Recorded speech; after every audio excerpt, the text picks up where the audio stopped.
You're listening to WLJS Jacksonville. We're the campus radio station of Jacksonville State University, broadcasting from studios in Self Hall. We feature student programming, as well as classical music and news from National Public Radio.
He can't do it without laughing. Oh, welcome into the Hey Techies show. It's trying to time it so they could hear it in stereo. Yeah, but that's not professional. Oh, it's super professional. Especially if we hit it perfectly. It's really geeky, maybe. I don't know. If we hit it perfectly. Well, talk about geeky. You arrived at the right hour. Yes, you did. Of the week. That's a good point. Right few hours. Yeah, I suppose that's right. true. I suppose. So how is it going, Bruce? It's going great. Now that he clears his throat and his nose. And I had a Butterfingers. Yes, that's true. And Guru, how are you? I'm doing well. He's doing well. Not that I'm allergic to peanut butter. Just. Well, I'm glad you're not allergic to peanut butter. It's very sugary, and I should have gotten some water. Oh. Okay. Well, I hope got extra water over here if you want. I hope everyone is doing well this evening, and so glad to have any of you listening. We went a little bit early than normally. So this extra time is free. Extra time is free. Yeah, we're not charging anybody for it. I know Guru's going to be happy to hear this. I've told you I've been using Walmart Pay or whatever they call it. Oh, I'm not a fan of it. Go ahead. Just to see how it goes. And it's worked great. Until Until it didn't. Until it didn't. Of and course. It was like, it said, ask customer for another form of payment. And I said, well, I'll give you the same card that is on there. And it worked just fine. Like I said, a retailer that has no business being in the payment processing. Not payment processing. Yeah, but I'll say but why reinvent the wheel? Like, I guess I'll say this. Anyway. They're at a 20% failure rate right now because I've used it, I guess, about 5 times. Yeah. And one time it's failed. It's not good. No, that's not good. Not good at all. But I will say this. Sorry, I peeked there. I should have, back whenever you told me about the, what's it called? The penny catchers, penny savers, savings catcher, savings catchers. That you must use Walmart Pay in order to be participating in. Now, but remember, I told you a while back. Yeah, long time ago. I was like, I found a product on their own website that was cheaper. And they said, you got to use savings catcher for that. And I said, all right. And I submitted it and didn't get anything back. It was $18 difference.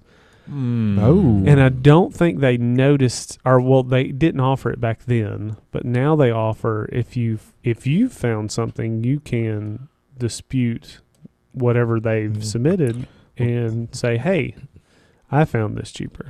Well, good luck with their customer service. It's winning It's went with the way of the Walmart Pay.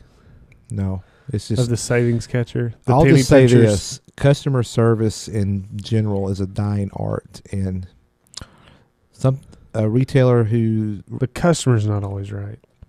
No, it's not that. It's just the way you take care of customers. It's just not like the way it used to be.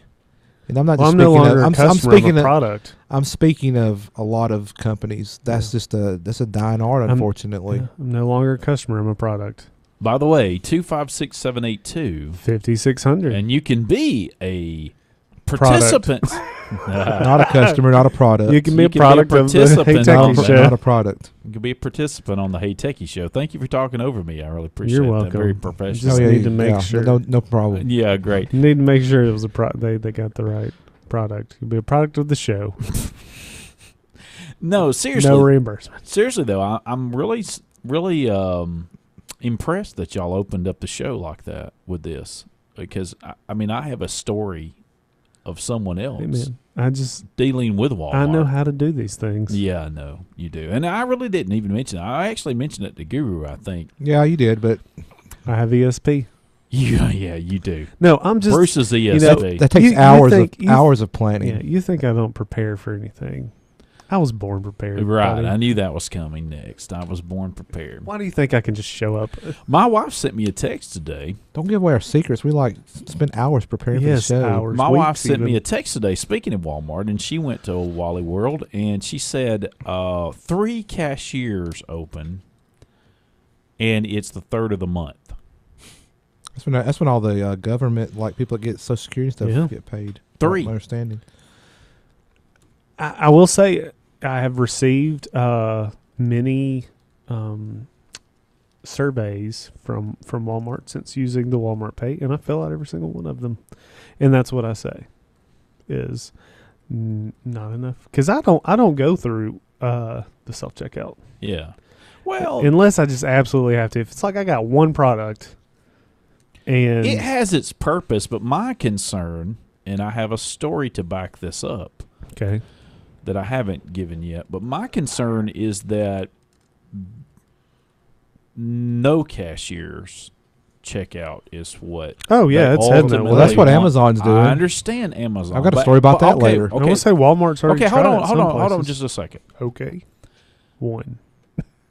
Time's up. Amazon, Moving on. Amazon trying it, and a retailer that has prided itself on customer service in a brick and mortar store is 2 different things. I don't think they've prided themselves on customer service. Walmart? Yes, sir. Not in a long time. I think they've prided themselves on lowest prices every day.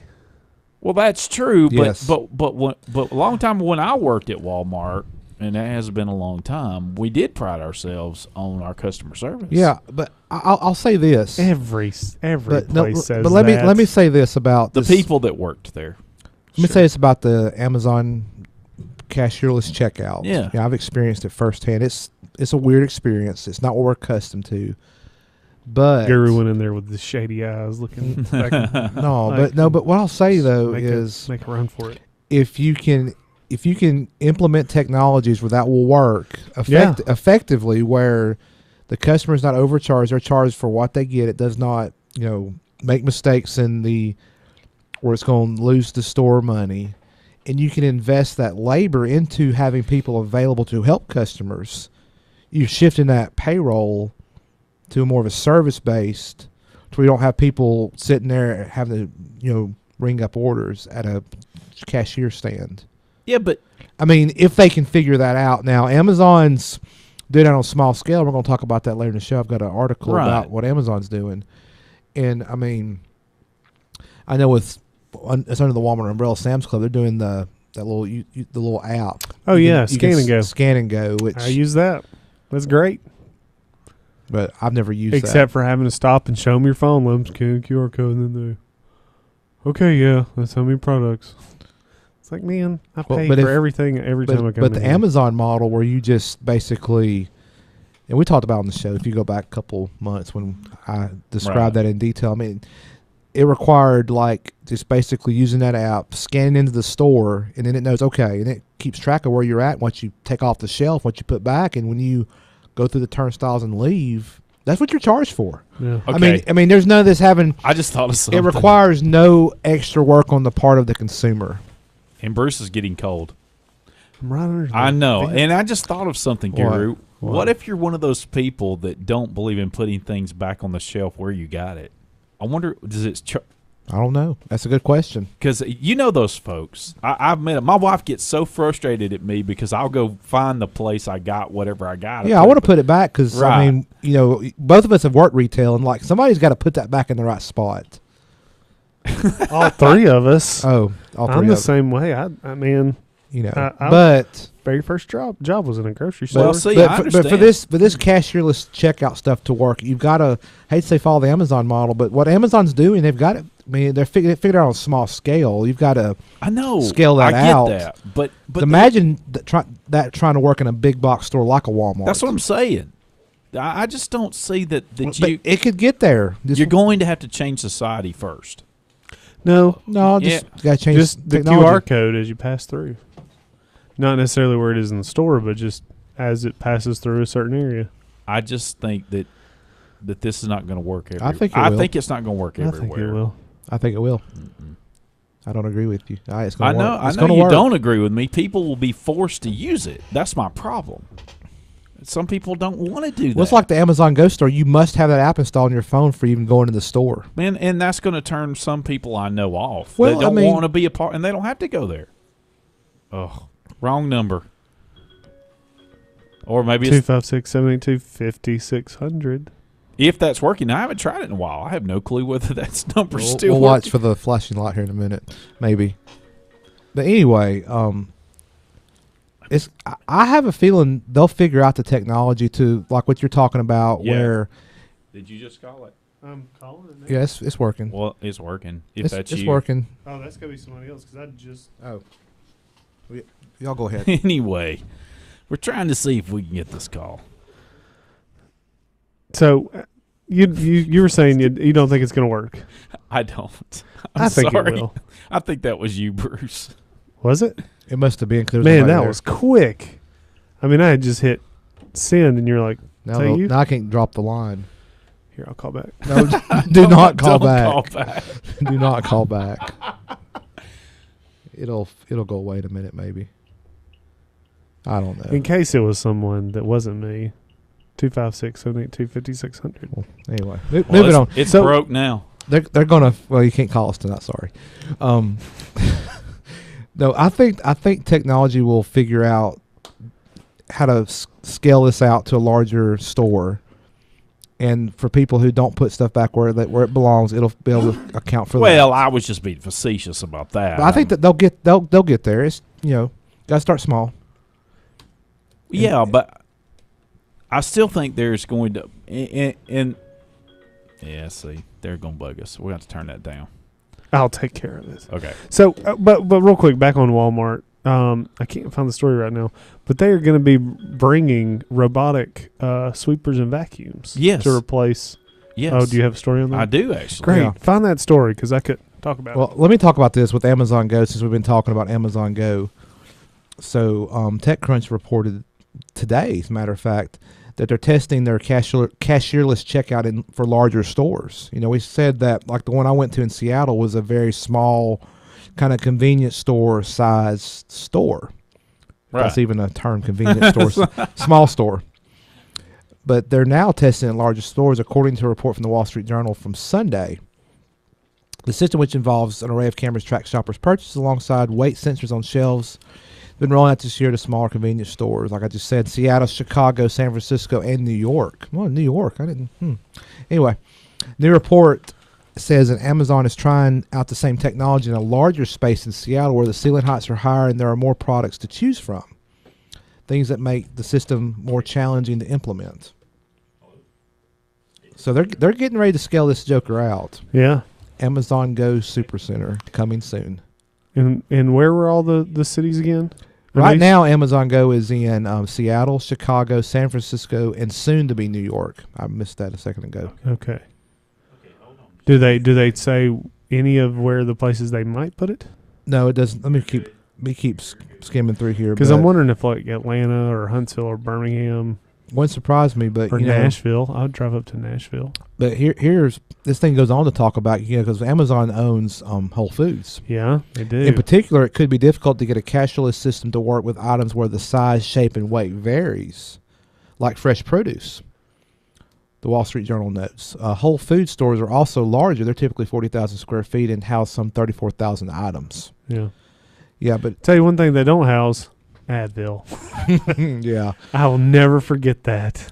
I get ticked off every time But I if go the, into a Whole if the Foods. system were to be perfected, it could allow for Amazon to cut and repurpose the store staff at Whole Foods as well as get a better handle on inventory levels for its delivery business. Plus, I could just, Do they do trunk delivery for Whole Foods? I do not know. Or is it only to your house? I have no idea. I don't shop at Whole Foods and to know. Whole paycheck.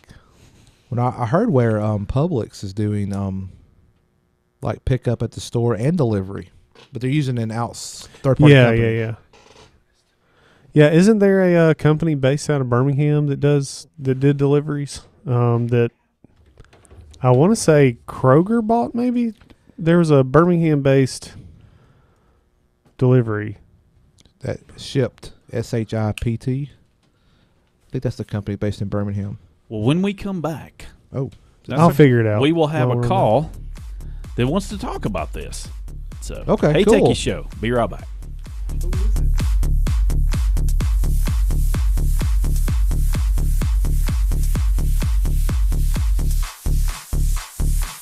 We're just getting started. Plenty more Hey Techies Show for your listening pleasure.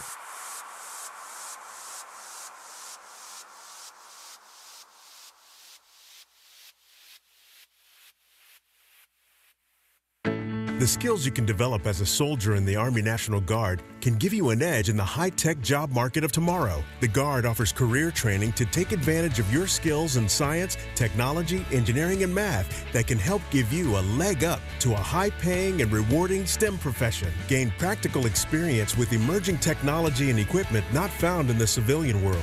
The Army National Guard can get you started in an array of STEM-related career fields such as information technology, communication systems, special forces engineers, technical engineering, air traffic control, and chemical, biological, radiological, and nuclear science. Get a head start on your career in an exciting new field while earning money to pay for college, all while serving in your own community.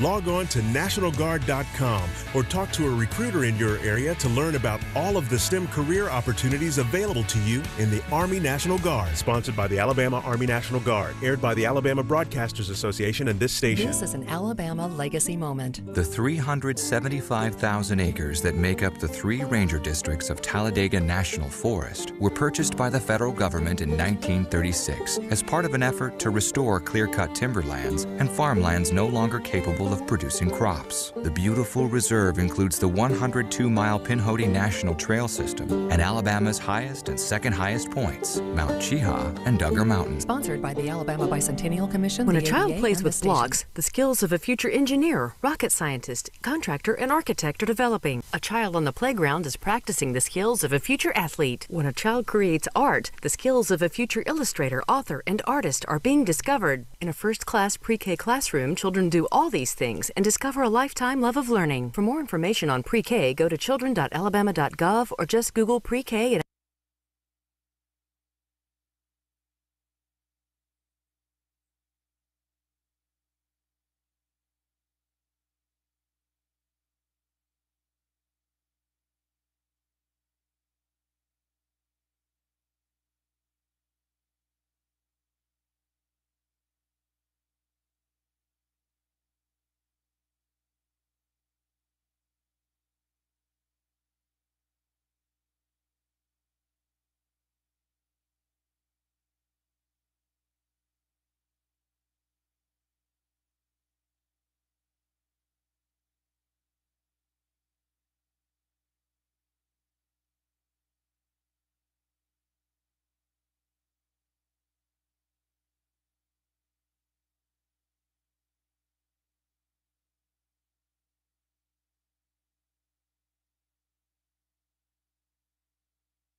Welcome into the Hey Techie Show. So glad to have everybody here, and so glad to have a caller on the line. And I hope we still have him. Daniel, you there? Hello, Daniel. Are you there?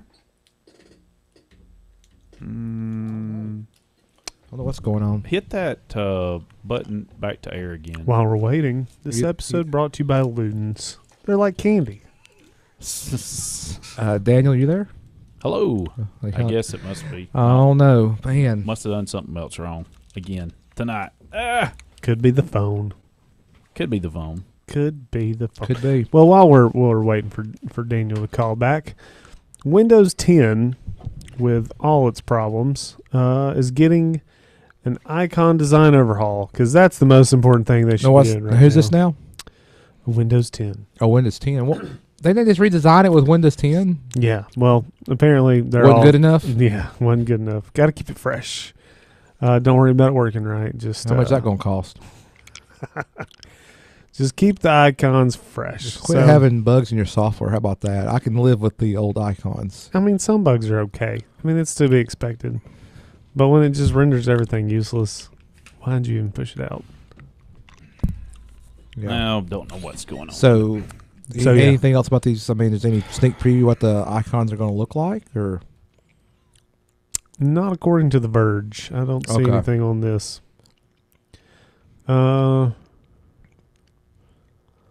But they're saying this is the beginning of a cross-company effort to update all icons in the same style. Oh no, it does say an early glimpse at just how Windows 10 might cross be. companies? So I guess multiple products like the same folder icon in OneDrive would be the same one in Windows 10. Maybe. Oh yes, is on Medium.com. John Friedman has a sneak peek at. Are these the New these icons. are these some of the Outlook? I'm sorry, not Outlook, but some of the Office product Yeah, icons. yeah. I've seen See, those. they're real flat, Yeah, and I guess gradient is the good term for that. I don't know. I mean, whatever. It's just an icon. As long as the product works, that's what matters. I will say I could see how they feel like it's time for it to evolve to the next thing.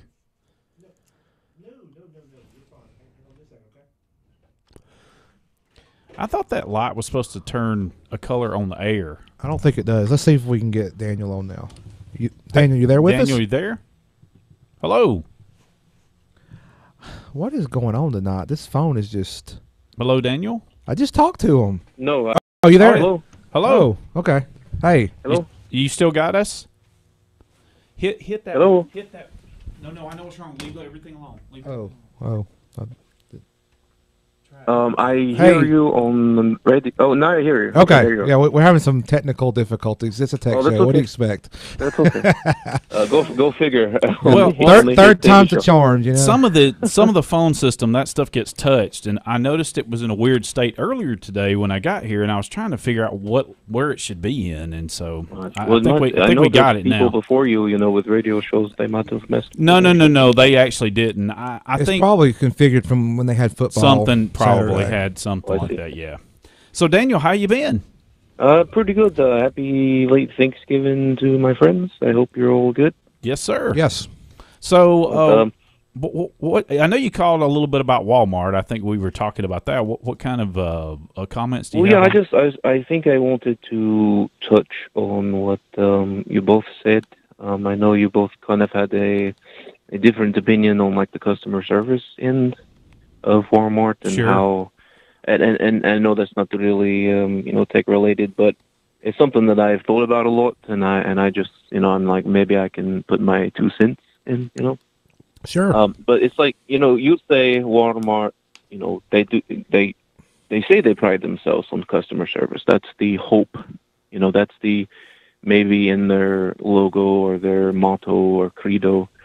But when you go into places like Walmart, in the hurry culture that we have, everyone's in a hurry, everyone wants to get in and get out. It's sort of hard for people to give good customer service.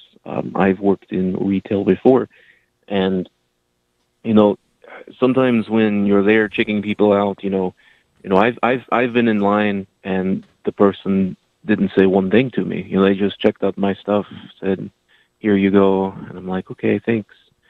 And then some stores say like Best Buy, you go in, people are constantly, hey, can I help you? Can I, do you need to know some info about this computer or something like that? So I think the hope is that they give good customer service, but I think the reality for the culture both there and outside that comes into Walmart is I'm in a hurry, I want to get my stuff, and then that's why it's so hard. If I couldn't find something in the food aisle, I might have to walk around and find somebody. Of course they're busy, I understand that, but I think nowadays in places like Walmart, people come in so fast for one particular thing and they're out.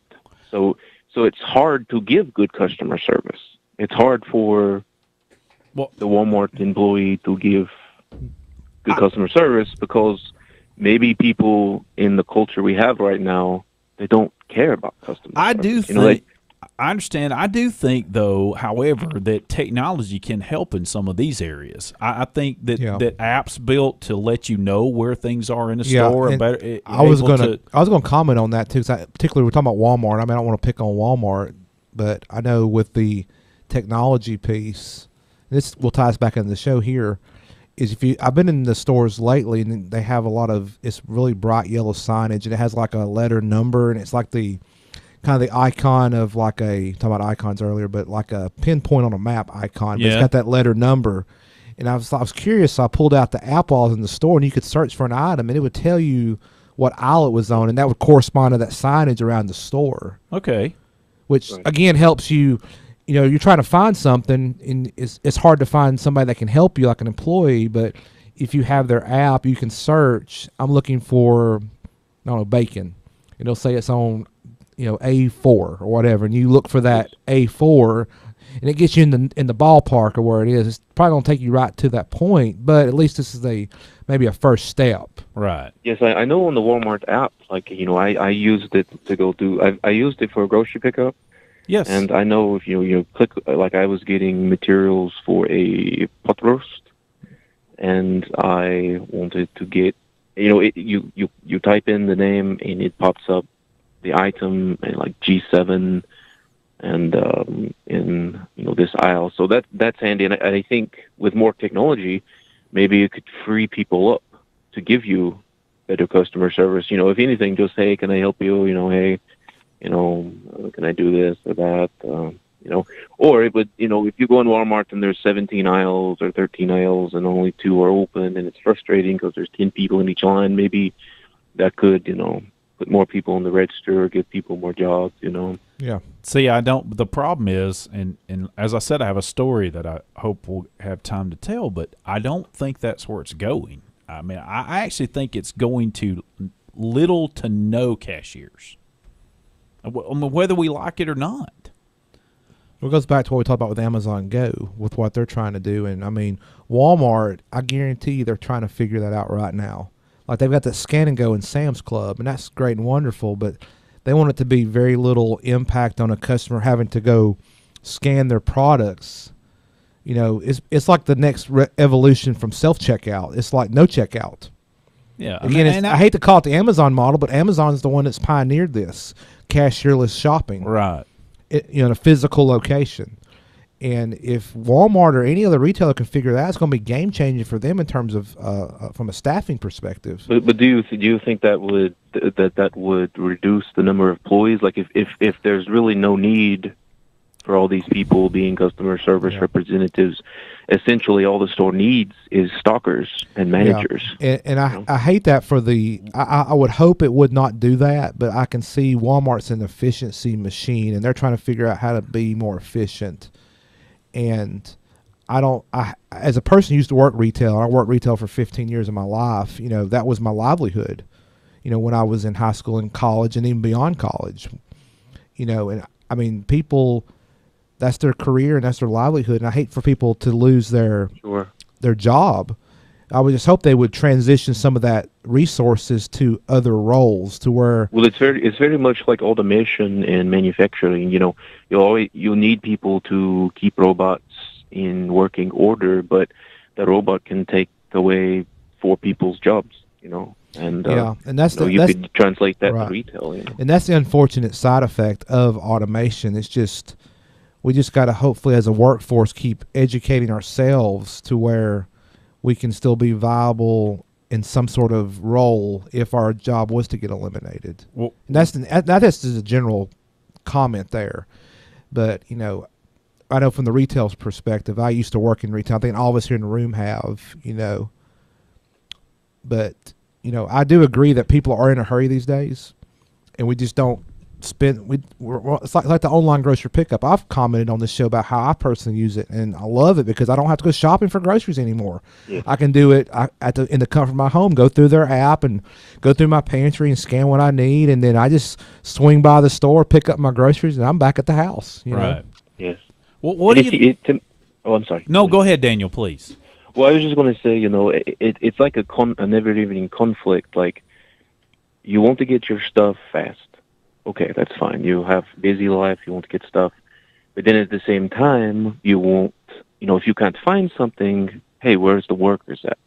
Well, True. The workers are used to you only coming in, getting stuff fast, and leaving. That customer service mentality is sort of suppressed.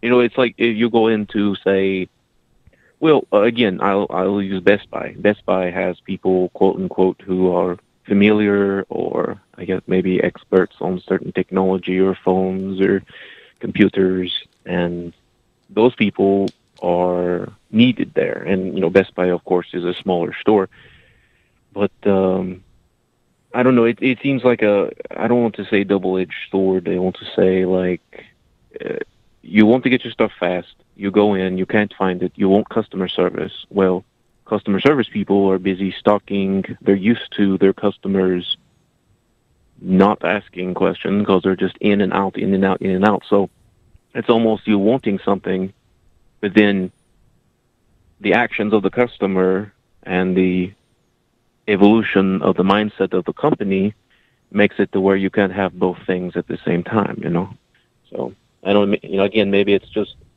modernization, people in a hurry, the quick culture, I have to get this and get home. And then we can't turn around and say, there was no customer service here. Well, you don't give us enough time to give you customer service. If I were a Walmart employee, and I've worked at, Dollar General, and, sometimes it can get monotonous, check out, hello, goodbye. But I don't know. Again, I think maybe it's a cultural thing. People, you only miss customer service when you remember it's supposed to exist. Maybe that's what I'm trying to say. Yeah, I can see that. Yeah, I could agree with you there. And then the times when you need the interaction for you're having an issue with something or you need help, and you are not getting that feedback back to you, and you're like, yeah, this is where. And that kind of goes back to what I said earlier in the first segment about, it's a dying art. And it is a dying art. And I think we've kind of done it to ourselves as a society, unfortunately. Yeah, in a way. What about this headline, Daniel? Robot janitors are coming to mop floors at Walmart near you. This is what Bruce was talking about earlier. I think I know every time I see technological advances, and I love robots and robotics. And manufacturing things, but I think anytime we implement a robot that could possibly sacrifice someone who has to pay for their kids, something for the kids, I think it might not be a good idea, because you see Walmart janitors all the time cleaning up and making the store look good. So, I think it's good. It's great. It's coming out. It's great. We have more AI and better AI and better robots, but I don't know. Every time something like that comes up, I just think, who is it going to put out of a job? Yeah. Well, Yeah. I understand that. Absolutely. It says here the world's largest retailer is rolling out 360 autonomous floor scrubbing robots in some of its stores in the U.S. by the end of January. Apparently, Brian Corp is the one who is making these and builds the OS too, as Brian OS. And from what I can tell, is that it takes an employee just a little while to train the actual robot on where they are to mop or what section they're supposed to take care of, and then it does it autonomously the next many times. Yeah. So it has an autonomous mode that you can program from. Okay. Yes. I just know really cool. From working retail too, like that's the never-ending job, keeping the floors looking good because you have so much traffic. Says it looks like a miniature Zamboni, if some of people don't know what that is, and a motorized wheelchair. And they're already using them at some airports, Seattle, San Diego, Boston, Miami. Huh. But I wonder if this would just be like during the daytime when like this part of the floor is dirty. We need to go address it because usually these big box stores, when my days in retail, like on the night shift, you had a crew that did a detailed cleaning of the floors, But during the day, you had a lighter crew that would take care of anything, and during the day it needed to be addressed. I don't know. I mean, I'm sure there may be different levels. Well, it goes back to what I said. I know. Go ahead, Daniel. Well, I know when I worked at Dollar General, I was the second shift manager or secondary manager.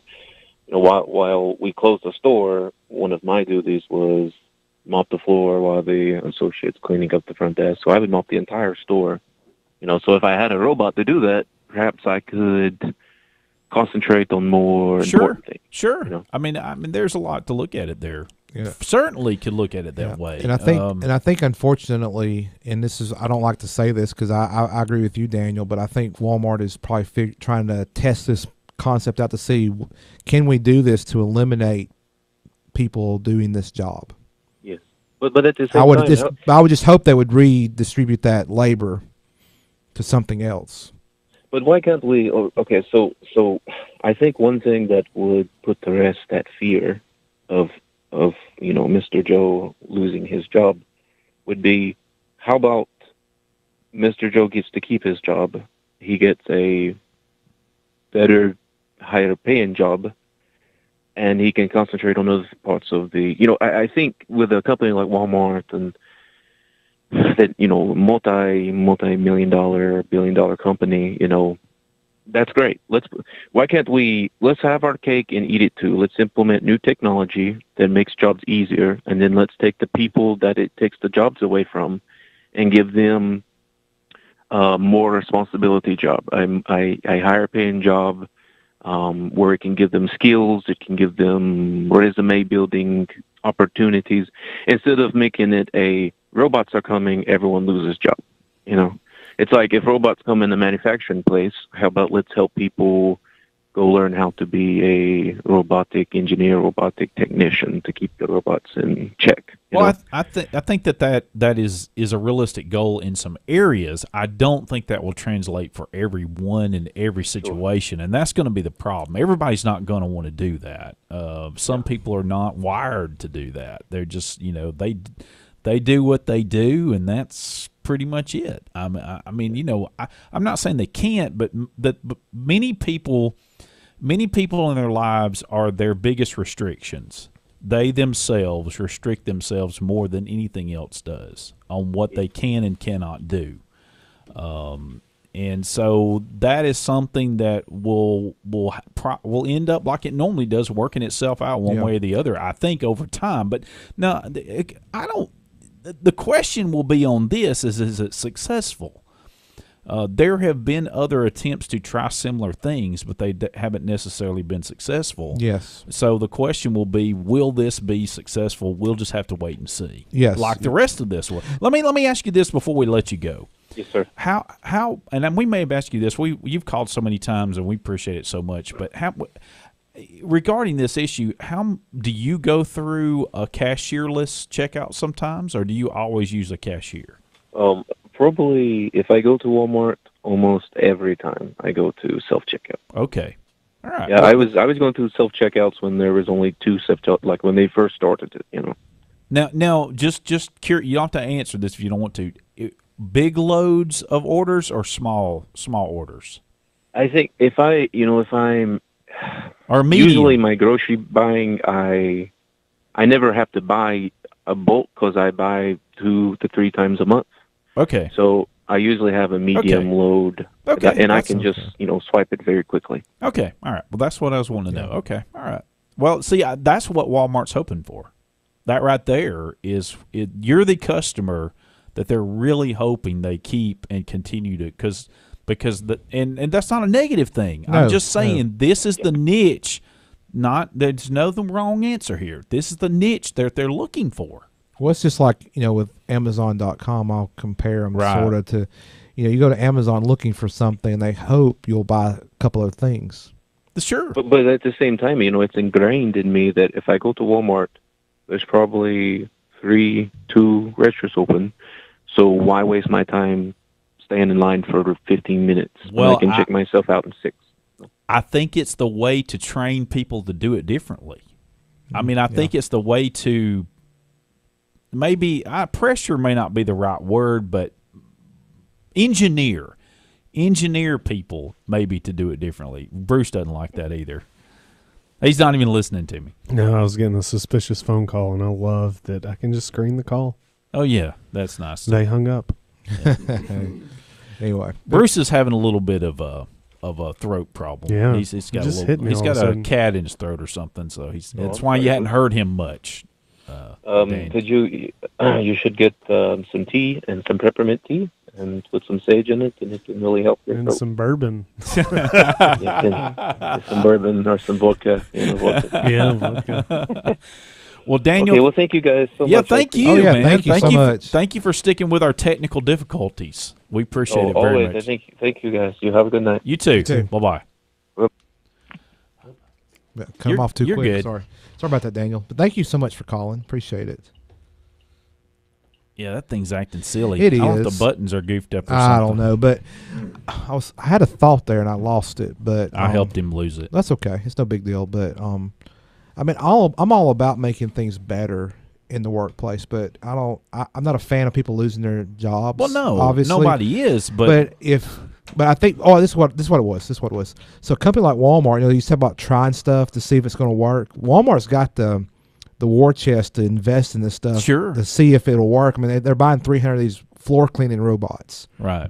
And somebody got to have the capital outlay in order to try this. Well, and, a smaller company is just not going to have that capital laying around, that cash to be able to try this. But Walmart, I mean, they're making a wager. Let's see if this works. I remember a couple of years ago, Walmart was big into RFID. Yeah, where they could track inventory from distribution center to their stores, from their house, from their back room to the sales floor, and all that good stuff with RFID. And all throughout the haven't heard much about that in the last few years. So I don't know if they've given up on that or if this wouldn't.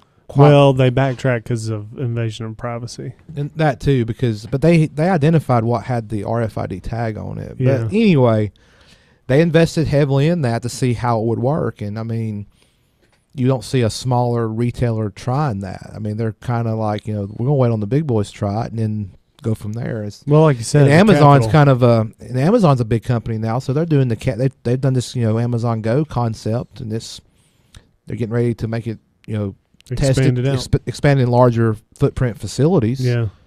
And eventually, I think their goal is to try to incorporate that in their Whole Foods. It'll stores. be interesting. I mean, we'll see how it goes, and if I'm assuming like what you're saying about products that vary by weight. Either there'd be some type of automated weighing that it already puts a sticker on it before you get it, or you would have to weigh it yourself and then print out a sticker and you slap it on. But if it's cashierless, why do you need a sticker? Well, it would print off whatever that it would know that, hey, this is what you charge this person. Well, when you go to Amazon Go, I mean, you don't have to have any sticker. You just scan your barcode on your app, your QR code, and go. Or they may reduce the type of inventory and package things to where they're all similar. And that may be the solution. I don't know. Kind of like Walmart's done with their meat department. Well, when we come back, we'll try to wrap a little bow in this and move on to something else. We spent almost a whole hour on this. Well, I don't care. I was hoping to because I still got to get my story in. I'm hoping people are waiting. We'll do it after the break. Hey, Techie Show. Be right back.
Welcome back into the Hey Techies Show.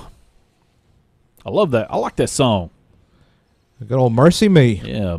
By the way, Merry Christmas to everyone. Just right around the corner. We will be all celebrating Merry Christmas, those that do, by the way. Anyway, so if you want to still be on the show, you can do that. We do have an hour dose coming up next. Yes, we do. 256-782. 5600. Or you can go to heytechiesshow.com. Heytechiesshow.com. Oh, yeah, we do get email. And we have the show notes there and a video, our live video there as well as stream. Tweeter. Do what now? Tweeter. Oh, please. Yeah, we do have a Twitter. Sure. Yeah. We'll try to monitor it during the show. But even after the show, send us an email or post to Twitter or whatever afterwards. Questions at heytechiesshow.com if you don't want to call. Yeah. But anyway, so I was talking to a friend of mine who doesn't live around here. Well, doesn't live close. Let's put it that way. But he was telling me about an issue. He goes into Walmart. He likes to go in and shop. He found that he and his family were trying to use the Walmart app, the pickup, but they would forget like $75 worth of stuff that they realized they needed. Oh, when they're no, not the company. When they're shopping. Yeah, they would make a list. Well, I don't know if they made a list, but they would fill it out, and then when they got home, say, "Oh, we needed this." Oh, and so there'd be another trip to Walmart. Well, anyway, he gets up early, and he says he shops, but he said one morning he got up real early. Earlier than he normally does. Okay. Went to Walmart. Well, that's the best time to go. He said it was like 6 a.m. Well, that's the best time to go for all the crowds. He got like a full week's groceries for their family, whatever it is. Yeah. He got to the register. No registers open. None? Only self-checkout. He really? has full, like a lot of groceries. But no registers. Only self-checkout. But there's somebody at the self-checkout, well, yeah, right? But only self-checkout. That's where you walk up to him and say, check me out. Hold on. Let me finish the story now. Now, this gets interesting. So this is one of those mounded over shopping carts full of groceries. Yes. Yeah. That's what he says. So anyway, his view is the same as my view. If you were going to give me $8 off an hour to do my own groceries off the bill or whatever long it takes, like give me a discount if I do my own, because you're paying whoever minimum wage to do it, right? And it's not me you're paying. I'm paying you. Give me a discount on my bill, and I'll ring up my own order. Right, correct. Gotcha. Yeah, but anyway, he said he frowned. He had this frown on his face, like, really, that's what I have to do. About that time, a cashier or someone who he assumed was a cashier came walking through and saw him. Yeah, and this young lady said, I will check you out if you don't have to have cash. If you're paying by credit or debit, I can do it. He said, oh, yeah, no problem. Okay. You've made my day. Okay. So she gets to checking out, and he said during the checkout, the manager comes by and tells her while he's standing there that she's never to do that again. Yes, that she never is to get on that register and do that again.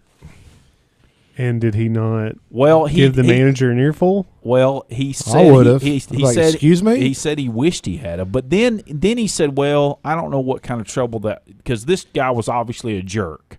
So he thought to himself, well, he's trying to look out for that person helping him. Yeah. I know people like this, basically, so I this will only get worse. Right. I would have said, no, go ahead and stop. I would have told her to stop. Yeah, I understand, and I understand what you're thinking. I think I do anyway. But here's what he told me.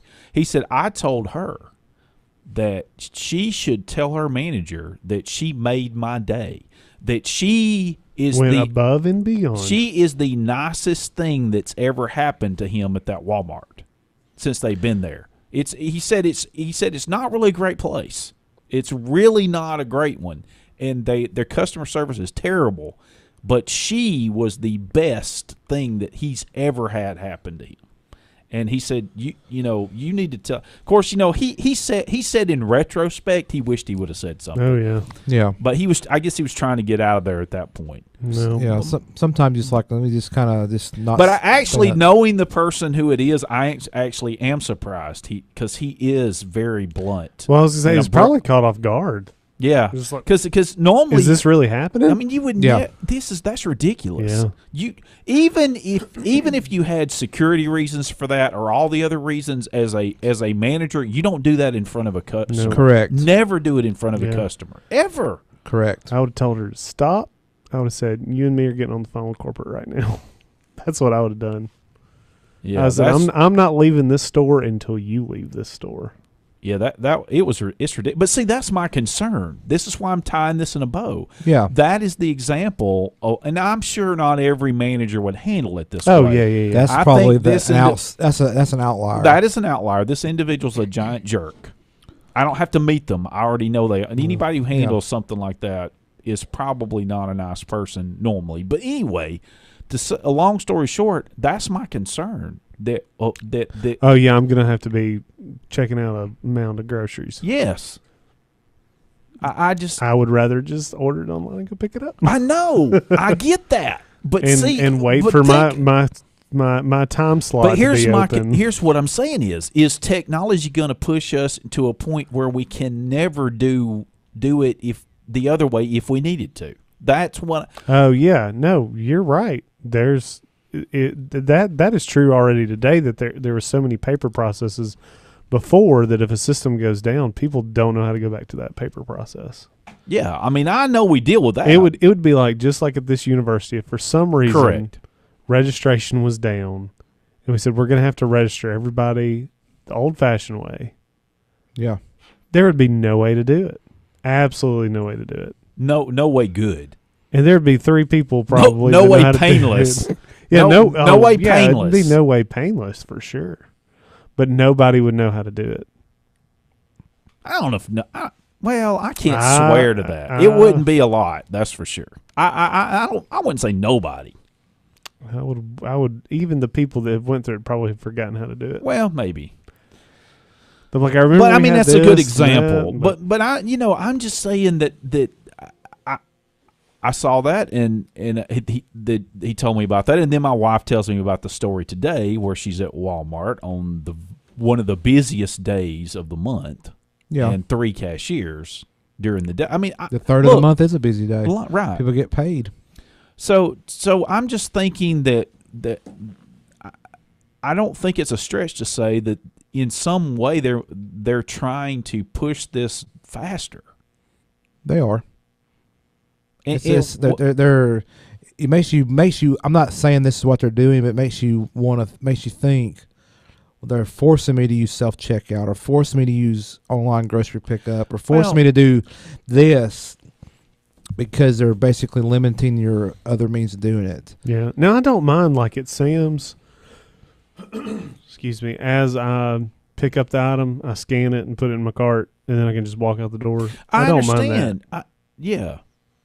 But I could see if you're waiting to, at the end to do it, you're just like, oh gosh, like I've got to, because it's really not that big of a deal to just, and even if they put scanners on the carts that at the end you could put your card in and say done. But then there's people that just use cash. Right. And they have a system that does take cash. I mean, the self-check. Yeah. See, I guess that would be the better thing. If you could do that at self-checkout, just say, like, I'm going to dock my scanner that I've had with me. This is what I've got. It processed that. You can put in your money. Well, they don't want you. They probably don't want you to use cash because then there's a whole process of having to count that money and deposit it. But I'm saying the card or cash that if they just gave you, it's like scanner. A scanner seems like a logistic nightmare. But it's like Walmart and Savings Catcher. To use that program, you have to use Walmart Pay. You can't use cash with Walmart. Right. Pay. I know we've talked about. Right.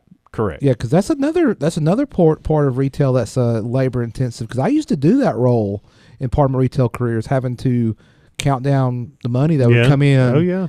And reconcile it to the register. What the tallies, and then make the deposit. Call Brinks in and. Yeah, but all that had to be prepared. Cost money. Brinks just comes and takes the money to the bank for you, but you've got to prepare those deposits. Yeah, but I mean, you've got to reconcile. This register had this amount of sales. Sure. How much do I have that came in? Check, cash, credit card. You got to make sure it balances, and then you got to take all that and make your deposit to the bank. I mean, that's really geeky. That's a labor It's a labor-intensive process. Oh, yeah, I know. Again, they're trying to force you to quit using cash. Yeah. Because they don't have the labor. Yeah. Just like with, and I'll use Walmart again. I mean, when you pay with a paper check, if you still do that, they convert it to an electronic payment at the store, hand your check back to you. You know, I mean, I've heard people that don't want this. When they first started doing that, people like, I don't want this check back. Like but that's how they do it. They convert it to an electronic EFT. Right. Yeah. Because they don't want to process checks. Again, that's another thing you have to handle. Well, it's going to come down to what you're comfortable with doing. Oh, it is. And it is. And what you enjoy doing, what you find is efficient. I mean, right now, for me, what we're doing with the pickup is efficient. Right now, it may not be perfect, but it's efficient enough. Well, for me, we're saving lots of time. Yeah, but it's only available at one store in this area, correct? Yeah, currently, two. Yeah, one in Oxford has. Oh, does it? Yeah, I'm not gonna stop by that one either. I don't live in that part of the county, so of course I'll tell you something off air about the Oxford one that you may want to start picking up there. Oh, okay. Okay. At least some things. You know, if you're like, hey, I need to swing by and get this. Sure. Okay. And I'll tell you the reason why. All right. Oh, thanks for teasing all the listeners. Sorry, sorry. We want to hear that. Sorry, you'll never know. Can't get the inside scoop. Yeah, you have to be part of our studio audience. That's right. Yeah, avoid. There's like one chair over here. We got some more chairs out there. Yeah, that's true. We could pile them up outside in the greenery. We could. Yeah, we got couches out there, so there's plenty of you studio audience. Yeah, the studio audience. Well, we'll turn the. We could just move it into the TV studio across the way. Yeah, we'll just do it in there and send the audio from there over here to the radio station. Sure, that would work great. That would. Yeah. There would be no problems with that just whatsoever. Long XLR cord. We'd get Ted to fix it all up. Yeah. Who? Oh, yes. Yeah. Yeah. Oh, I know who you're talking about. Yeah. Sorry. I was thinking of a different Ted. We could hold a large audience in the TV studio. Yeah, we could. Have an applause button and everything. By the way, as we go to break for our dose, I want to say good year for the JSU football team. I hated that we could not pull it off in Maine. It was a tough game, really tough game, but they did go up and play the University of Maine, I think it was, but didn't pull it off. Well, here's to next year, JSU. Be right back.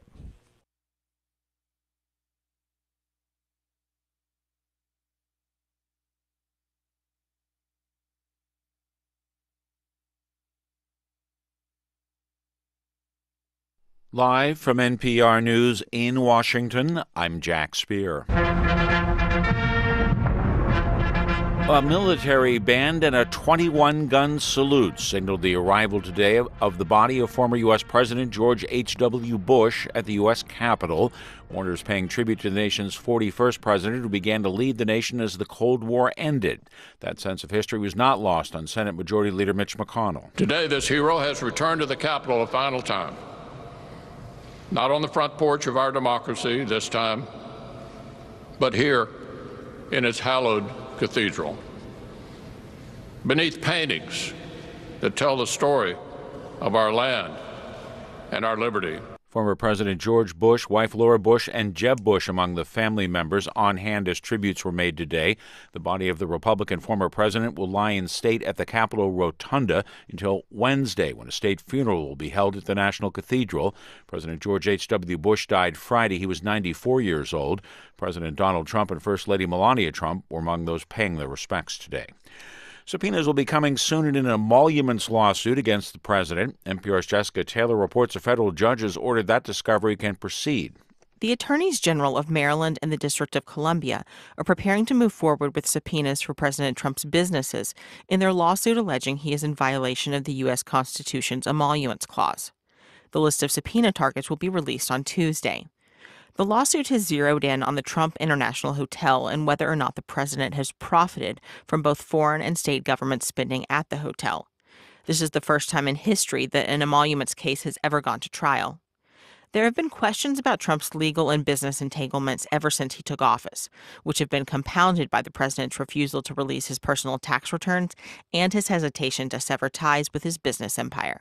Jessica Taylor, NPR News, Washington. Markets throughout the globe saw gains today thanks to investor optimism over an apparent trade truce announced over the weekend by China in the U.S.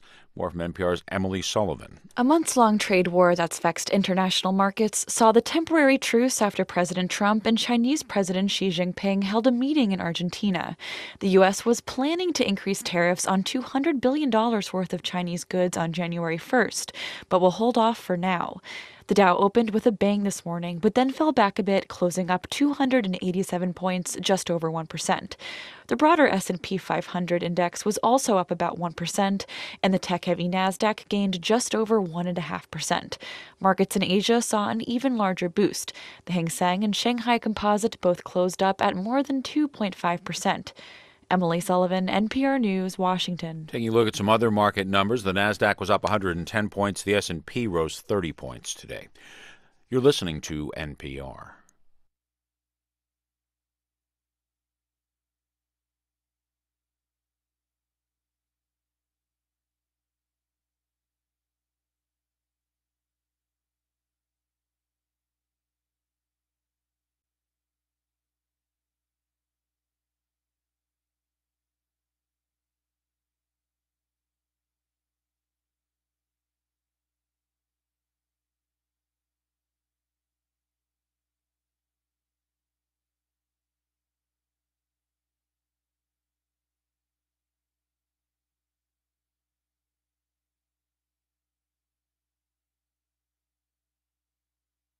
Welcome back into the Hey Techies Show for our dose. And so glad to have everybody in. I know we have spent most of the first hour talking about old Wally World. Well, not just that, but just retail and tech.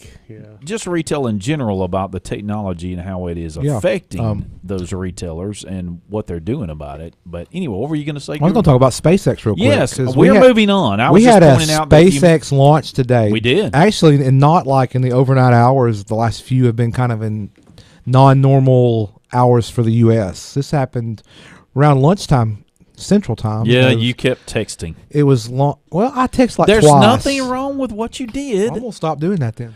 Oh, my goodness. I just muted it. I know. I listened. I watched. Oh, did you watch the? Well, I watched what you were texting. I was watching your text. Okay. So they launched the mission was called SSO-A. It's from a company, and I had it pulled up earlier. But basically, this company specializes in launching small satellites, spaceflight industries. Mm-hmm. In this mission, the SSO-A mission had like 64, wasn't it? 64 satellites on the Falcon 9. Yeah, 64 spacecraft, 35 different customers. So they kind of compiled all this together and then paid SpaceX to launch this into orbit for them. So I thought this was very fascinating. Plus, it was the this booster they used was the third time it's been launched. Yes. So it's had 2 successful landings and turnarounds, recoveries, and refurbishments to get it to this. And also, it's also launched from all 3 of their launch sites. It launched from Launch Complex 39A at Kennedy Space Center, right down from it at the Cape Canaveral Air Force Station. Was it Slick 4? SLC 4, I think. And then it's also at Vandenberg's where it launched today. Okay. And had another successful landing of the first stage. So, very cool. And successful launch of this mission. I mean, I forget how many successful launches of the Falcon 9, but I mean, Elon Musk and SpaceX just churning them out. Yeah, that's true. So, I thought that was cool. I always enjoy a SpaceX launch. And this one was neat because it had all those little small satellites, 64 different satellites that were launched. Mm-hmm. It also had remains of 100 people. Bits of them. Little bits of them. Yeah, you were telling me about that before we came on the show. No, not all of them. Just a sample. Just a finger, toe. No. Well, I don't know what part. It was just a sample of them. Elysium Space is a company that has been actually selling, they call it a celestial memorial, where you pay them $2,500 to have a sample of your loved one's ashes placed on. In this case, it was placed on the same rocket that Guru's talking about, and they were inside a 4-inch square satellite. It's called a CubeSat. This particular one was called CubeSat Star 2 mission. And what's fascinating to me about this, in a way, they talk about this. They say the family members of those whose ashes are traveling into space will be able to track the satellite's progress through an app on their phone. There's an app for that? There's an app for that. They will also be able to send a message along with the cremated remains of their loved ones. So you said for $2,500. Yes, according to this story here. There's another SpaceX launch tomorrow. Yeah, well, they didn't get all the remains up there. Sorry. I'm getting the other bits and getting a little pieces. excited here. Another SpaceX launch tomorrow. It's just, I don't know. I'm with you there, Guru. What? Excited. Okay, We live in exciting times. In 2012, the ashes of 320 people were launched into space in a mission similar to Elysium's. So this is not new, per se. Did you say how many little samples were on this? It says it'll hold 100. This will hold 100. So if let's assume for a minute that they had 100 samples. Yeah, I'm sure they did. So at $2,500 per, that's $250,000. That was for that little box. Gross revenue. Now, of course, there was cost to get it up there on the mission, but I think there was a lot of money. Oh, it was only $250. No, 2,500. 2,500 times 100. Sorry, times 100. I was thinking, man, I'll send a piece of me up there right now. No, it's a Hey, why wait till he's dead? 2,500. I'll just save up some nail clippings for you. Hey, I'm not good at public math, but I can do that math. I was halfway paying attention. Oh, I was like, $250. I can have part of me in space. No, Good. Do it today. 10 times that. Yeah, cut my hair, put it in there. Oh yeah. There's probably somebody that does that already. Once every you just 5 haven't weeks. researched that. Yeah. Oh yeah, maybe. Anyway, so tomorrow, speaking of SpaceX, CRS-16, which is one of their missions that they resupply the space station. Okay. It's scheduled to launch tomorrow from Cape Canaveral Air Force Station SLC 40, Slick 40. I keep waiting to see if when Musk is going to have all those satellites up to have a free internet all over that's the gonna be planet. great. He's probably working on it. All the millennials will be happy. I'll get monitored some other way. Yeah. Anyway. Yeah, so there's your SpaceX news for the week. And more SpaceX news tomorrow. Yeah. So that you'll hear next week. Probably. Same time, same place. That's right. That's right. Stay tuned. So we were picking on total of 63 Falcon 9 missions. The big Walmart earlier. 65, excuse me. Got to pick on another big blue. AT&T making it more expensive to cancel DirecTV or internet service. Our phone, anything you want to cancel from them. No more prorated bills. I got an email from them this week with that change in my terms of service with my DirecTV. I tell them, cancel it. But you'll get to keep it till the billing cycle's over. Yeah, but if I cancel it, say on the 3rd of the month because I'm moving out in 5 days, you're gonna pay for the rest of the month. You're gonna pay for the rest until of the your month. billing date. Yeah, it's one of those things they reserve the right to do that, and they just want to stick it to you. Unfortunately, that's exactly what they want to do. They want to stick it to you. They're like, well, I mean, what are they going to do? But here's the thing: what are you going to do? If they're doing it, I wonder if others will follow suit. Everybody will follow suit. Everyone will. Yeah. So, students, pay attention as your lease comes due, or your contract's ending, maybe where you're living. Make sure to cancel that bill. So, if you haven't already done so, write it out through the rest of December. And if you're planning on moving somewhere, I wonder if they'll charge you like, well, I'm transferring service. Like I need to transfer it from this address to another. Probably if address. you're transferring, they'll probably be all right because you're going to be ongoing as a customer. I would assume. Yeah. So you don't expect a Walmart manager to bless out an employee for checking you out at the registry that's true. either. But there's already some states that prevent things like this from happening, and I wonder if there's going to be more states to follow suit. There may be. say, yeah, we're going to add that to where if, because basically if it's a service and if a service is not rendered, you should not have to pay for it. True. Plain and simple. But if the state comes in and says you're going to do it this way, then, I mean, that's the way it is. Yeah, that's the way they got to do it. So Yeah. just a heads up there. Are you have an AT&T Del service. Mars, are you listening in Montgomery? That may be a good some good Are you legislation. listening? They don't. They're probably getting paid by AT&T to ignore. Just look the other way. Look into your wallet. I'm sorry. Was that a link in here somewhere? Yeah, it is. Oh, okay. Just keep scrolling. It's there. I didn't see it. It's right there. Here's something else. I think we can all agree about this. Where? Right there. Anyways, Guru's got something to say. So this week, December 3rd through the 9th, is Computer Science Education Week. It's an annual event to get students excited about computer science by trying an hour of code. No experience needed. And Google is a proud partner in this ongoing commitment to provide computer science opportunities for millions of students. And we've got a link here to Google where they've got some information on their website I came across this week. So, and I think there's hourofcode.org is another site. I think that's what it's called. I should have researched that before. Probably should have. Hourcode.com, excuse me.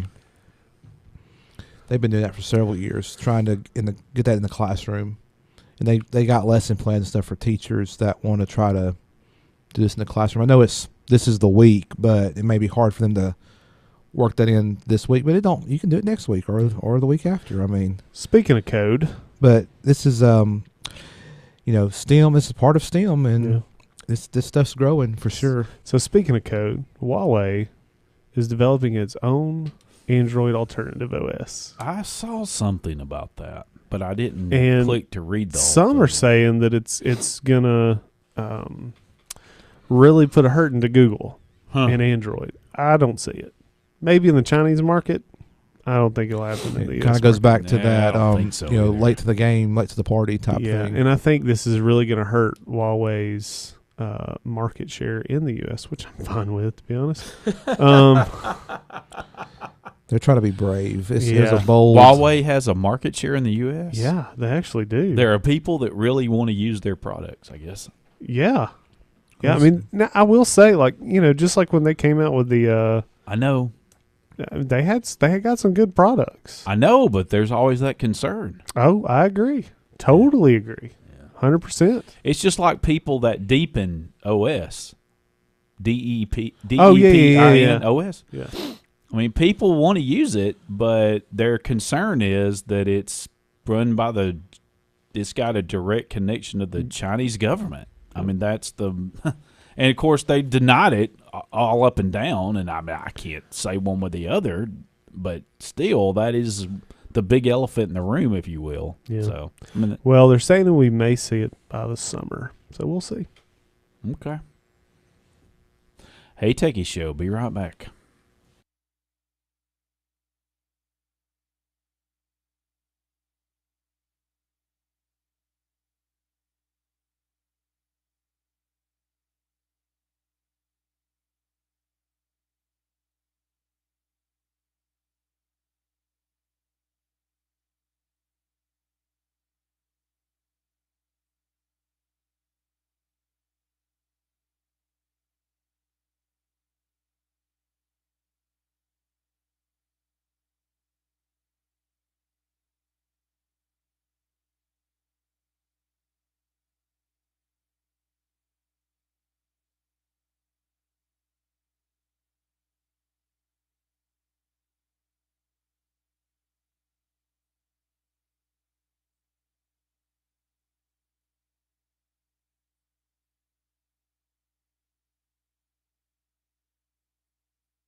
Welcome back into the Hey Techies Show. The bells are ringing. That's right. Just jamming out to some good old Christmas music. Well, yeah. We just need to have a whole hour. Sure. We'll just take over like the third hour after our 2 hours and just play nothing but Christmas music. How about that? Well, I mean, we could do a whole show where we have it playing in the background the entire time, real low. No. I mean, you could, if we came up with our own favorite Christmas songs, we could just make a pre-recorded show that would play Jingle during Christmas bells, of our Batman own smells, favorite Robin Christmas laid. songs. That's a good idea. Yeah. Are we going to be doing a show on the 24th? I do not think that would. I don't see that happening. No. Santa Claus is coming. I gotta be at home. Yeah, it's true. I mean, Santa's going to be. The 24th is on a Monday this year. It is. It is. Yeah. We should so do something. Well, yeah, I Come know in what's for going to 5 happen. minutes. Michael, will you get that together? Well, I'm saying if we have to record some stuff to kind of lead in and lead out. Yeah. See what he just said. How's that any different? I would help you with it, Michael. I'm just not good at the audio editing. That's for your expertise. Please. You are too. No. Yes, you are. You're We underselling your we abilities. should so do that. That'd be perfect Hey. for Christmas Eve. I'll tell you what, give me all the songs in the order you want it in, and I'll totally play it again. Next year. By the No. 24th I'll put of it this together. year. No, we're gonna do it. I'm calling it. I'm the producer of this show. We're gonna do it. And Michael and Bruce are gonna help. So I need your songs, Michael. I mean, Bruce. So what? This the entire So what, Bruce? Reliant K collection of Christmas. Yeah. There Just you pop go. the album in. Oh man, play that straight. So NVIDIA has released some exciting information today. They are making their physics engine Physics open source. engine. Wasn't it open source? Yeah. Oh. So anybody's going to be able to use it to do high precision simulations. Also going to be able to use it for, I'm sure it's going to be great for video games. With AI. other uses too. Yeah, That's a lot of development time and resource they've spent obviously doing this. But I'm just putting it out wondering, there. I know I'm being naive here. Yeah. I admit that. Is this going to work on other video card manufacturers? I mean, Sure. Why not? It's open source. They'll make it No, work. I know what the word means. I'm sure is to push the use of their cards. Well, yeah. They got to drum up business. Bitcoin's on the phone. Yeah, I know. Yeah. They're having a problem not having enough graphics cards. Now they're like, oh, we got all this surplus. Do you believe that? Because I've heard stories. You bring this up. Yeah, I've about heard Bitcoin. Yeah, I've heard stories that there's a possibility that all of them could be mined already. Is that a possibility? No, you don't think so? No. Okay, I wondered about that. Is there a time when that could be possible? I would no, because as computing power gets more powerful. Yes. Okay. I'm not sure if I said that as eloquently as I wanted to. New ones will be mined. Okay. But I don't think there's ever. I don't think there's a finite number. I always you can wondered continue that, to, and you can always continue to compute. Just how long it takes you to compute increases. Okay. I see. So you might die before you get it done. Oh yeah, I mean, like humans may not exist anymore by the time the next one's computed. I can't think that far ahead. Yeah, I can't either. No. That's just nah. way up there. Eventually, you might get to a point where it's like, well, the next one will be mine in a million years unless computing power. A million? Who's gonna know? I don't know. I mean, but that's the thing is as long as computing power gets more, I get it. I get it. Yeah. It's better and better. Then that time gets shorter and shorter. That will all be controlled by robot overlords. We'll just be robots. That's right. Oh yeah, that's what we have to join with them. That's what we'll Elon said. Elon said the as only a way simulation on the server correct. somewhere. Right. I know. Right. Sure. Which we may already be. Oh, here we go. Yes. Let's see. What was that? The Matrix. That's right. That's the theory to the Matrix. Yes, sir. I actually knew a person that really believes that's true. I mean, really believes that's true. Well, let's change the subject, shall we? No, that's not. This is more fun. Does that mean they're the chosen one? Can well, they break see, out? I don't know. I wondered that myself, actually. Say, dodge this bullet. Yeah, we'll see. We'll see. Oh, God, I just shot you in the shoulder. I'm We'll so see. sorry. Yeah, we'll see. Yeah. What were you going to bring up, Guru? So, yeah, Bruce, I thought of you when I saw this. So, headline, credit card stealing malware on Canada's 1-800-Flowers website went undetected for 4 years. Oh, I know another one that went undetected for 4 years. So the Canadian branch of 1-800-Flowers revealed in a filing with the California Attorney General's office that malware on its website had siphoned off customers' credit cards over a 4-year period. Think about that. 4 years. Yeah, Marriott knows something about that. Well, I got that one too. They're 4 years. Company said that it believes malware was scraping credit cards between August 15th of 2014 to September 15th of 2018. But the company's main 1-800-Flowers.com website was unaffected. So it's just the Canadian, I guess, 1-800-Flowers.ca maybe. I don't know. So from the filing, here's a quote from it. Findings from the investigation suggest that the information collected, including your first name and last name, payment card number, expiration date, and card security code. Everything you need to make fraudulent charges. Yeah. Notification didn't say how many customers' data had their data stolen, but California state law says that any hacked company has to inform customers if more than 500 California residents are affected. So there was at least 500 California residents affected. It leads you to believe. There, so this I am led to believe. And then the other one that you alluded to about Marriott. So this one's this is another biggie. This is a biggie. 500 million Marriott hotel guests have their data exposed in a massive data breach. Back in 2016, Marriott bought Starwood Hotels and Resorts. Yep. That merger's still going on, I believe. I mean, it's been bought, but they're trying to integrate the two brands together from my understanding. They have merged their apps and their points as of this year.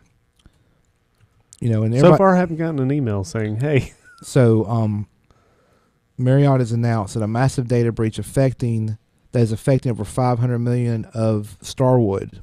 It's on the Starwood side of their business is where it came from. So according to Marriott, of the 500 million people that were affected by the breach, at a base level, 327 million were hit the hardest. From the announcement, data included some combination of names, addresses, phone numbers, passport information, email address, date of birth, gender, arrival and departure info, reservation dates, and Starwood's preferred guest account information. And some of the data above, some customers, and there's no data given to who those some were, could have also had payment card numbers and payment card expiration dates exposed. Marriott does note that encryption was present and that the two parts are required to decrypt the payment card numbers, but, quote, has not been able to rule out the possibility that both were taken. So they may have that too for part of those customers.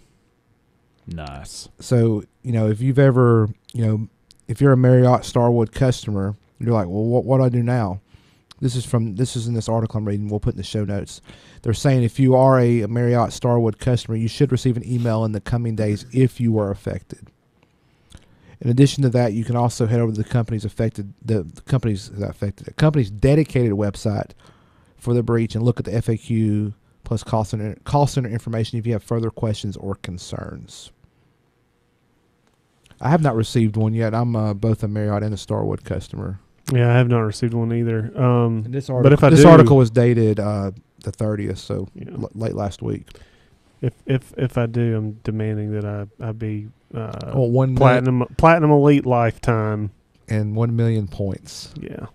I wonder how many free stays you get out of that. Depends on where you depends on stay. the property, yeah. But anyway, so another massive data breach. That's some. How would somebody have your passport information and your date of birth? What would you give that to a hotel? I guess maybe if you wanted on your birthday, maybe.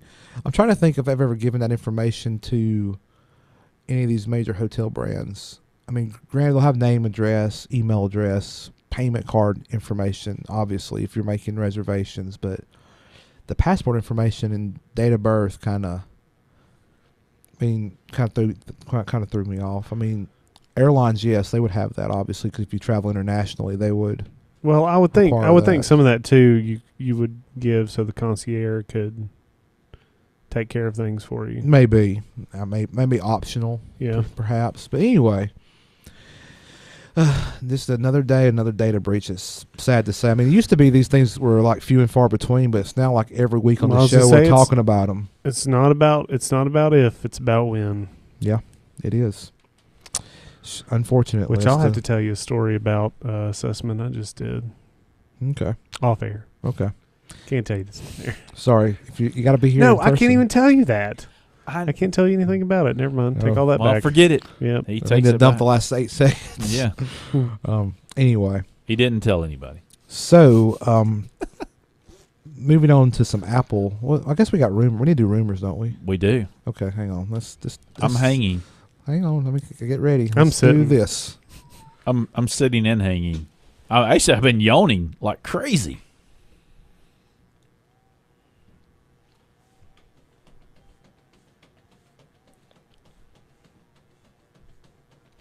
Yay, baby.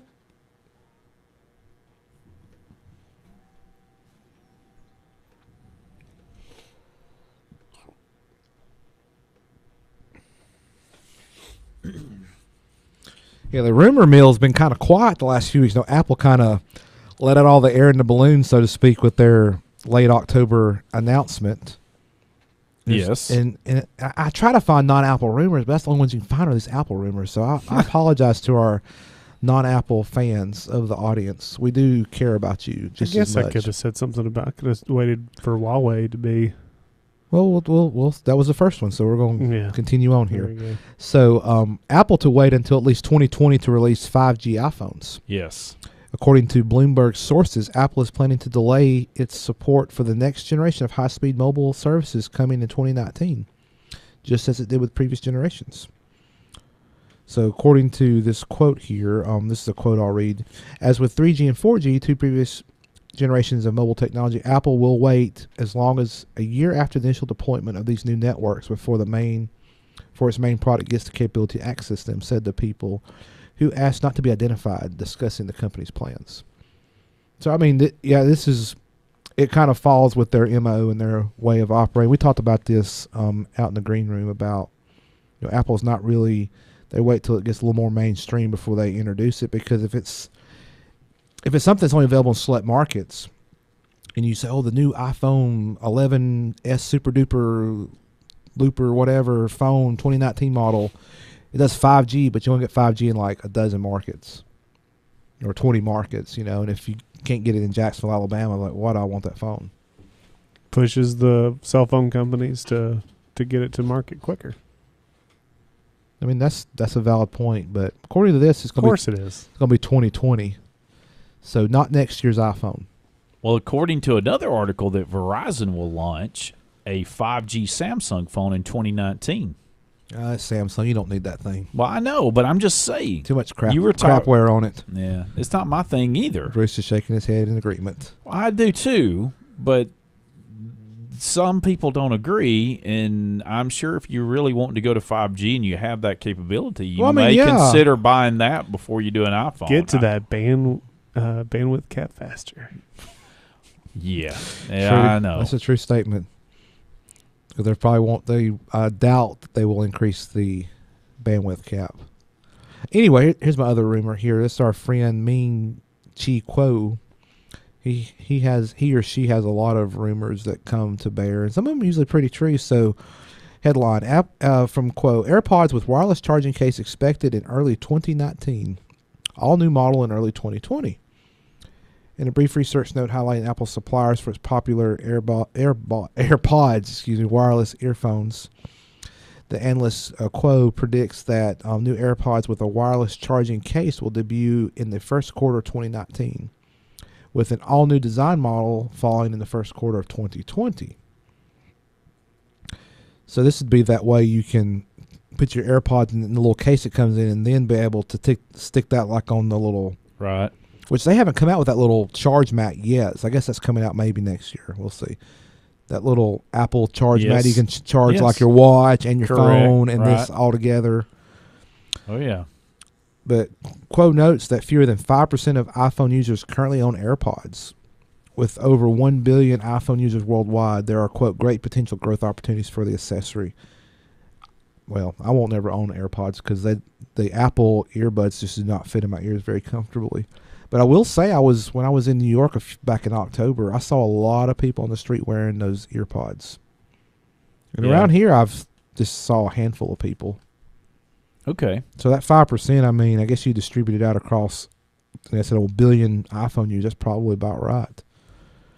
Them things are like $400, aren't they? What's that? Those earpods, $300 or $400. Let me look. I should know this. People are like screaming at the radio, like, "Guru, you don't know that?" Sorry. I'm not sure that I don't know the exact number. I didn't remember it being that much. I thought it was like 150 to 159. You're right. 159. See, yeah. I'm this way off. No, 159. You can get Beats Studio 3 wireless headphones for $349. There you go. I like my Bose, so I'll stick with what I got. But that's the two rumors I have, and then Bruce had one earlier too about Huawei. Bruce can start rumors. Yes, he That can. I can. Sure. This is not really a rumor, but I thought I'd bring it up in this part. I shared this with you two earlier this week. That Google's Project Fi cellular service now supports iPhone. Yes. It's not a rumor. This is what It's it legit. does. Yeah, it went from a rumor to legit. This was like last Wednesday that Google announced a major expansion of Project Fi, which has previously been available on select Android devices. As of the 28th of November, last Wednesday, iPhone and iPad users are now also able to take advantage of Fi with the new iOS app available with setup steps. So what do you think about that, Bruce, being you're a Project Fi person? Come to the Fi side. So is this going to make you more apt to switch to Apple? Because No. now you can get Fi on Apple? No. On iPhone? Fi was part of the reason why I was leaving. Because it's... Well, I thought you left one of the big wireless carriers to go to Fi. I did. But just you were satisfied with the hardware. Yeah, You've mentioned on the show before about maybe switching to iPhone. Yeah, because I thought about going back to a carrier, and I said if I was going to swap to a carrier, then I would go ahead and swap to an iPhone. So now that you can get Fi on an iPhone, does that even you refuse to go to iPhone now? The carrier would be the reason why I was leaving. I'm not saying Fi is bad. I'm just saying I probably need to use more data than what I do use, or at least have that ability. And data's kind of expensive on Fi. That's what I was about to get to in here. They mentioned the pricing here. Google Fi's priced at $20 for unlimited text talk, which is great, along with $10 for each gig of data used up to 6 gigs. At the 6 gig cap, data becomes free, and at 15 gigs, data speeds slow down. The monthly fee caps out at $80, not including taxes and fees, and costs an additional $15 per person. Which at that point you would be better off going with Devil Red or. So do you typically use more than 6 gigs of data? No, I don't. Okay, but I could definitely see how if I was unrestricted, I would use more. Well, I restrict myself because so you'll download. I want to keep that bill You'll like low. download content when you have Wi-Fi, like at your house or somewhere else, instead of streaming a bunch of stuff when you're on the go. Yeah, I would. I look to I pre-plan things. Yeah. Whereas I would be more apt to pull up a YouTube video than where I'm. I was like now I'll say I'll wait till I'm on Wi-Fi to watch that. So that would have been the reason why I was going to switch. But I will say, love the whole... of course, they've been doing it for a while as far as suspected spam calls. They've been doing that for over a year, maybe close to 2 years. Somebody had to check me on that. That is verifiable, though. You could go out and find that. But yeah, they've been doing that for a while to say, hey, we think this is a spam call. Now they'll still do that, and you can set it to block. You can just say block this number. Yeah. But now you can also screen the call and just say. That is a neat feature. Yeah, and so basically your phone kind of answers for you. Yeah, it says, hey, this person's using a screening call feature.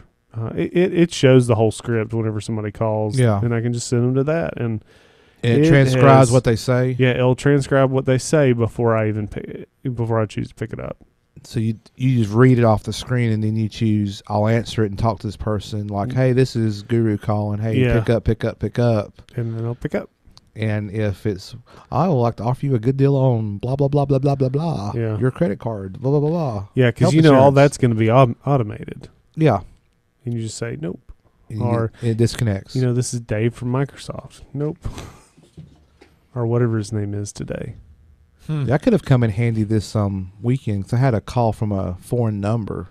Yeah. And I don't have any friends or relatives that live out of country, and nor are they traveling out of country currently. So I knew it wasn't any of them. So I sent it to voicemail. I just, on the iPhone, you can hit the sleep button twice in a row, and it just sends the call to voicemail. Well, they didn't leave. That person never left a voicemail. Well, they call back about 20 minutes later. Same number. So I did the same thing. They leave no voicemail, so I just blocked the number. Yeah, I know we were texting about this because I had mentioned that when my wife was out of the country, that whenever she would call, the countries it showed she was calling from, she was not in those countries. Like, that's weird. I want to say the first one, I think it was she calling from her cell phone? From her cell phone. So she has she has a Verizon phone. Was in another country and had the international calling. Right. But at one point it showed her calling from Romania. But did it show her phone number? No, it did not. That's strange. I think it would show her phone number, because you can use these phones in foreign countries provided you've got that service enabled with your carrier. Showed she called from Romania. Showed she called from Germany. All over. Yeah, I mean it was globetrotting for sure. Yeah, and she was not that way. Yeah. She was in this hemisphere. Interesting. I've used my phone internationally before to call home, and I've never really asked what number does it show. And I'll say this too. I wonder if what mine was showing. I've received some spam calls from somebody spoofing the Experian number, because it came up on my phone as Experian, because that's a known phone number for Experian. Right. And it was not Experian. So the Experian will not call you. No. And one thing to note here is, I hope our federal government can figure out how to crack down on this stuff. These people spoofing numbers, and I mean, it's just another way to try to scam people out of money. Well, I think it's not the folks that are listening to the show. I think most of the folks listening to the show are kind of on to it, and if you're not, you're learning to not. So bravo for you.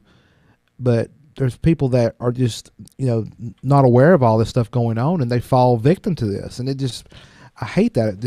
People take advantage of folks. Well, robocalls are against the law except for certain situations. Except for political and school announcements is one of them.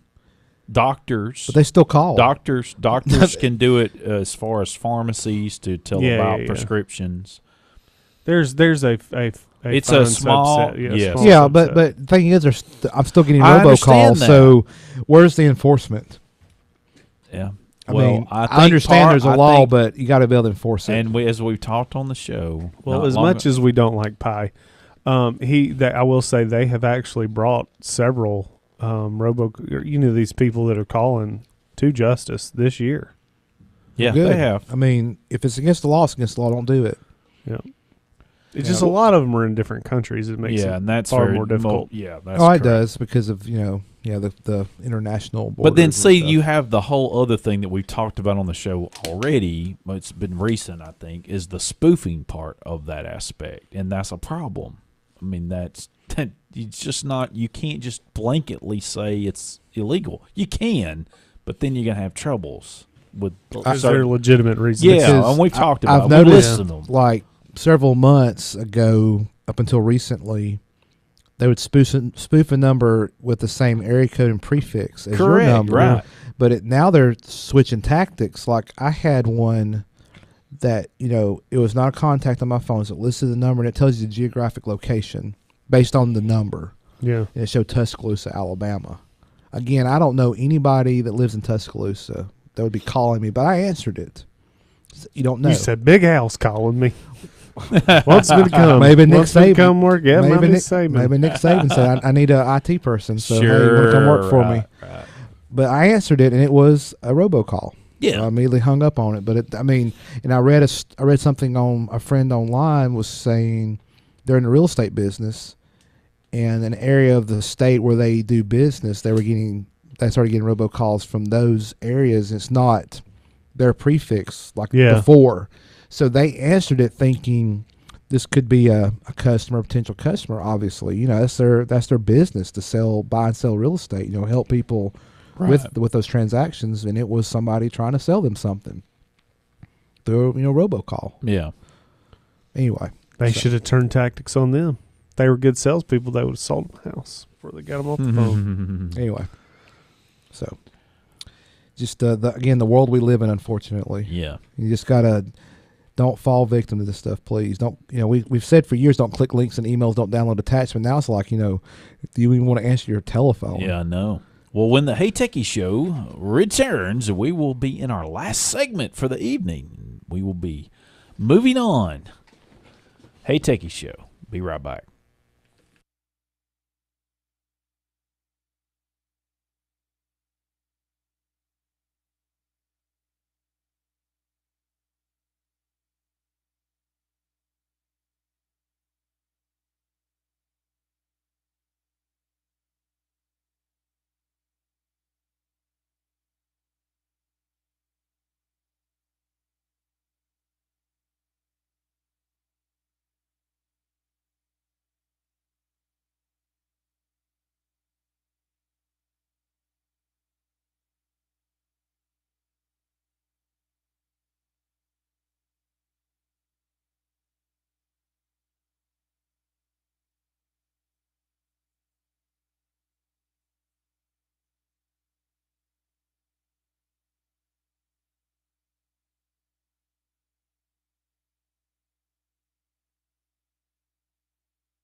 See. Go ahead. Welcome back into the Hey Techie Show. Yeah, I like that song. Yep, another David Archuleta. I've got one of his Christmas albums. David Archuleta, yeah. Yeah, he's one of the former stars from American Idol. My wife loves Christmas music. David Archipelago. No. Yeah, that's it. Salmonella. Sure.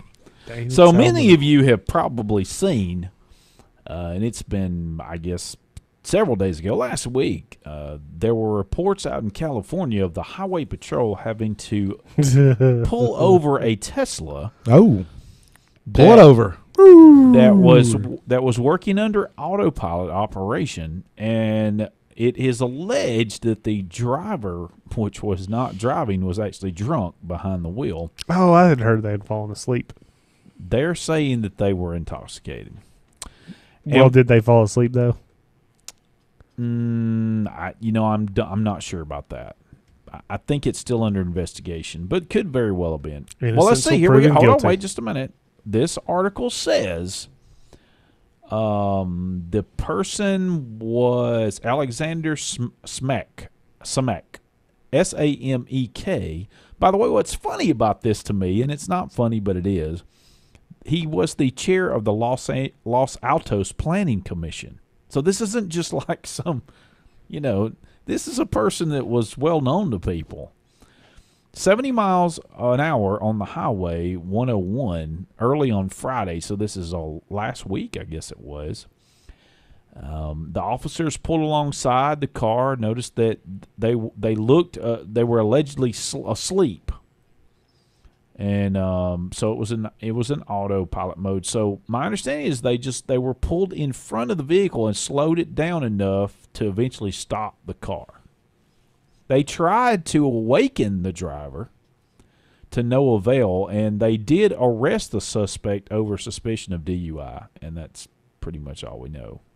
But I was telling Bruce in the break, the way that car works with that technology, it allowed the police officers to actually do that.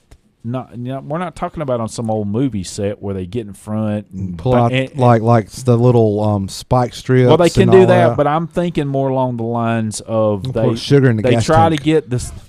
They try to get to the same speed, and then slowly slow down and bump the car, and then it slows down. You don't want to run away. Well, you want a Hollywood scene. Somebody they jump onto the car and somehow get into it. Correct, right. Yeah, right. You have that. But this really they just got in front of it and started slowing down, and it would slow down, and then they slowed down, and it would slow down, and finally they were able to stop it.